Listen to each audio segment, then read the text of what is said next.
Welcome to the Easy Tech and Computers and Technology channel. And of course, here we talk about everything technology of every type of platform. Well, if you're on PC, on Mac, or on Android devices and use Firefox, Firefox 70 has now been released. And it's been released for a few days, but we didn't have a lot of information about what was available in there.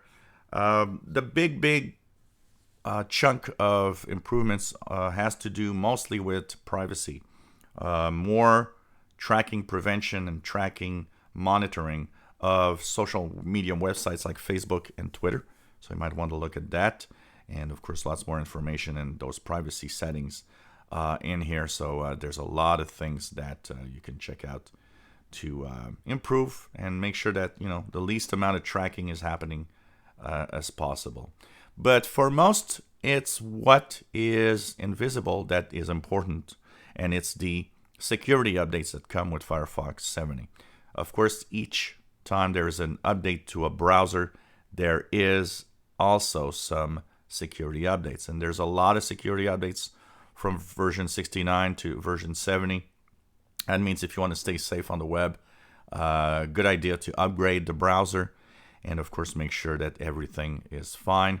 This means that you will, of course, stay safe when you browse, as there's a lot of hackers and a lot of things out there are happening. So if you're not sure if you're there, all you have to do once again is go to Mozilla Firefox. On the upper right corner, you will see a menu.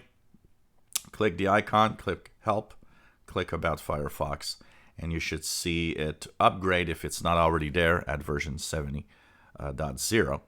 And you'll be safer and enjoy even more tracking protection from the browser itself.